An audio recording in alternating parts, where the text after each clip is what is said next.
Alright, SMT tier list. Here we go.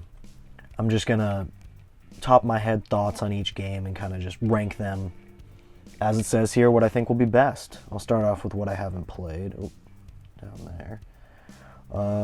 Alright, I have not played If. I have not played Apocalypse, I know. It's a major game. I need to get on it. I'm working on it. SMT2. 3 Dancing. And I think that, oh, nope. Put Imagine there. There. Alright, now I think I'm good. Oh, there's a lot more of them than I thought there'd be. Okay, start with the first one. Catherine Full Body. I'd say I'd put that B tier for now. I'd say that because, I mean, the story's super interesting with the different themes and how Vincent has to deal with his anxiety about getting married. I always liked that idea, and the puzzles were just a lot of fun. So I'm going to leave that in B tier. The original game, I mean, I'd put it at the same spot. I mean, it might be a little better to me because I'm not sure the Rin inclusions were always that great. Alright, next up, Soul Hackers. I will put Soul Hackers in hurts me but C tier. I mean, I love the vibe of the cyberpunk and the story and all that, but just the gameplay's, it's old and it can be a struggle to deal with. And oh, another one that I haven't played, the original Devil Summoner. Alright, Devil Survivor 2. Let's put that in A tier, at least Record Breaker. I always loved the real-time strategy aspect of these games, and they're just fun. Good stories. The ending is awesome in my opinion. And then the first game, I'd put that one. I'm gonna get a lot of hate for this. B tier as well. I think the second game's just a little bit better. And I mean, the game's great, but I think the second game's just a little bit better. Alright. The original, no, I haven't played the original version, but alright. Digital Devil Saga 2. I think that's got to be A tier as well. I mean, it's not as good. Here, well, let me find the first game first. Yeah, first game's going in S tier. That's one of the best games. The first game, absolutely amazing. The story was super interesting to me and kind of dealing more with Indian folklore and Nirvana and all that. And just having a stable party that's not just separate demons, but one group that follows you throughout the whole story. I really like that aspect. And for reasons, if you played the second game, you can understand why I didn't enjoy it as much. But still a great game. They're kind of more like a two-parter. Great stories. Love them both. I'm going to skip around a little bit here before I get into the Persona games right there. Alright, let's go with Shin Megami Tensei 1. Very first game. I'm putting that in D tier. It's just too old. It's too old. It's confusing. I actually played the iOS port back when that was still around. And, I mean, it's fun just because it's a little bit historic and where the series started there. But it's old. Alrighty. Next, I'm going to do, let's see, trying to save Persona for last. Alright, let's do Strange Journey Redux, because I know everyone's going to say I need to play the original. I've only played the remake version, and I absolutely loved it. I'm going to put it in A tier. I think the dungeons were great, and I just kind of like the aspect where it's a bunch of people from different countries and they're all coming together to stop this, and it's actually adult characters. Was interesting for once. And so I would put, let me put the originals that I haven't played there also there. Let's go with the first Rado Kuzunoha game, which I think has absolutely the best atmosphere out of any of the games. I know, even Nocturne. I like the time period they chose. And I am going to put that in S tier. I know, high up there, but Rado is the coolest protagonist. You're gonna argue with me that, but I think he's the best. Next, let's go with Nocturne, since I was just talking about it. I think Nocturne goes in A tier. I mean, it is an absolutely fantastic game. I love it. It's probably my favorite of the A tiers. But I just think it's not quite as good as Digital Devil Saga and Rado Kuzunoha, which I'm sure is an unpopular opinion. I mean, Nocturne was my first SMT game, not counting Persona, so it hurts me to do it, but I'm going to have to leave it in A. I mean, the Demi Fiend is super cool, but... Alright, let's go with the next one, Shin Megami Tensei 4. I mean, super fun. I don't really like the start of the game when you're up in Mikado, but once you get down to Tokyo, the game just really opens up, and I really enjoyed the characters, actually, and the story was awesome. I really liked Shin Megami Tensei 4. I'm gonna give that A tier. I'm gonna put it in A. And let's see next.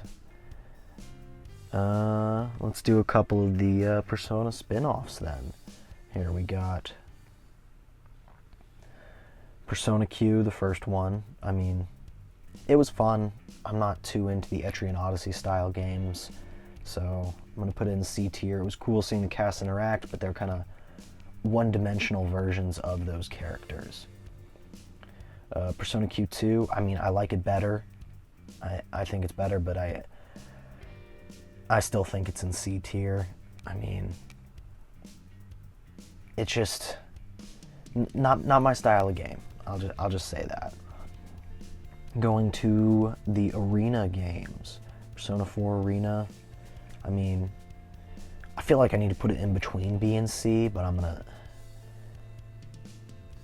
going to put it in, I'm going to put the first one in C, and then put Persona 4 Arena Ultimax in B. I mean, solid fighting games, they're great. The stories were a little but I mean, awesome games. Gave me tons of fun. Loved playing them. Alright, next, let's go to the dancing games. As I said, I haven't played the Persona 3 dancing game, but that's because I played the Persona 5 dancing game, which was, I'm going to put it in D, right down there. I mean, some of you would say put it in F, but I mean, I still had some fun with it, but it was just so bare bones compared to the original dancing game, Persona 4 Dancing All Night, which I will put,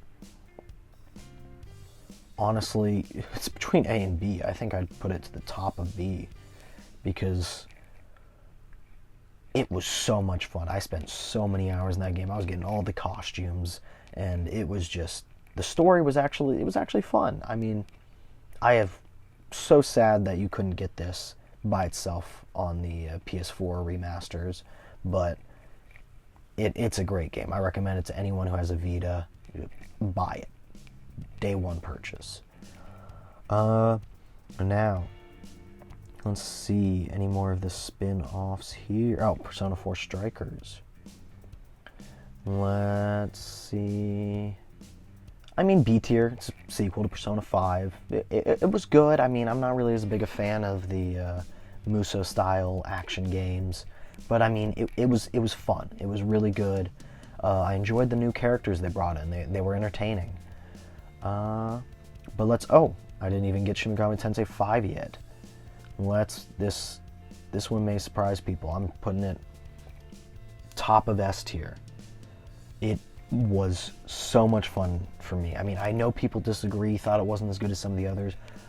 This game was just entire life put into it. It was so much fun. I was always wanting to come back and play it.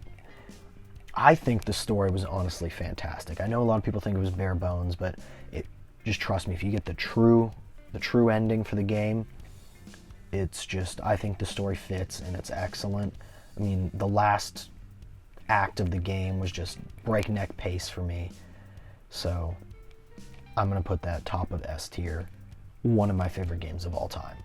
Do recommend. The combat was, I think, peak SMT combat right there. Better than even Persona 5 or even Nocturne, which I love the combat. I think it is the best in the SMT series combat. Alrighty, let's start with the mainline Persona games. Saving these for last because it's what got me into the series. Let's start with the first game. I say the first game, the PSP remaster. I'd give this a C tier. I mean, it's fun. Again, it's a little old, so I don't really think I can put it higher, but I love the game. It's the start of the Persona series. I think it's great. Let's see, where's Innocent Sin right here? I'm putting Innocent Sin in I'm putting it in A tier. I mean, again, it's an old system as well, but I just like that it went to the isometric style instead of the first-person dungeons. And the story and characters might be the best in the entire Persona series. It is so good and so much fun. I want a remake of this game so bad. I think if they remade this, it'd be a 10 out of 10 game. It's so amazing. Everyone who's just played the newer Persona games, I think you should try this. You will absolutely love it. Alright, Persona 3. Persona 3 Fest, because I haven't played Portable. Added another one to the haven't played. There was a few more there. It's Persona 3 Fest. I'm putting it in... Let me scroll up there. I'm putting it... it's an S tier. I mean, Persona 3, awesome. Love the themes. And just the ending of the game. No spoilers, but... it's just, I love the choice it gives you there and kind of how you have both aspects of what you can do, kind of tuck your head in the sand or just embrace what you need to do. And the characters, I mean, Junpei for real, he started off hating the protagonist or just being jealous of him, and it just, I love the dynamics change and the relationships there. All right, let's start with, wait, was that that was the original Persona, not Persona 3 Fest. I'm just gonna move that up there as well. And, alright, Persona 4, original P4. I think I have to make another tier for this. Or maybe, nope. I don't know if I can make another tier. Either way, well, basically what I'm trying to say is Persona 4, original Persona 4 needs its own tier. Because it is my absolute favorite game of all time. When I finished this game, I immediately started over and started playing again. It made me fall in love with video games and RPGs in general and introduced me to this awesome series. The characters are so much fun, and the story is just, it sucks you in. You're interested. You want to know what's going on. And I may be the only one who didn't guess who the murderer was in the game. I was completely shocked by the reveal. I think I failed my first time guessing it, and then I reloaded my save, and then I figured it out, and I was blown away, which, I mean, I was younger, so, give me some leeway there, but Persona 4, top tier. And then, maybe because I love Persona 4 so much, Persona 4 Golden, I mean, A tier. And I feel like I want to drop it even lower, but it still has Persona 4 base game in there. I didn't like the additions. I didn't like Marie. I thought it messed with the pacing and just kind of was shoehorned in there. And when someone messes with your favorite thing, you're just kind of a little irked by it. So Persona 4 Golden down there. It didn't have the, at least that I could find, the you could go back in the original Persona 4 and fight new bosses in the boss room, and that wasn't in Golden. And I know it added some things, but I think the additions ruined the pacing. Which, I mean, I've heard the same complaints for Strange Journey Redux, but since that was I never played the original for Strange Journey, it didn't really affect me. But Persona 4 above Persona 4 Golden any day. And then down to the very end, Persona 5. I mean, I put it again in S tier, same with Persona 5 Royal. The additions in Persona 5 Royal didn't really bug me as much as they did with Persona 4 Golden. I loved the third semester there, and I thought the new characters were amazing. The villain was awesome, and both of those games were great. I mean, the combat was revamped. I mean, some of the best combat, not as good as Shin Megami Tensei 5, but the combat was amazing. And just the story, the characters, I loved it all. So, that's my tier list for the Shin Megami Tensei games. I think the best ones, I mean, honestly, I think 99% of them are all amazing, but if I had to put them into tiers, this is how I'd put them. And I hope you found it interesting and maybe checked out a couple of the games you haven't played. Alright, see you guys.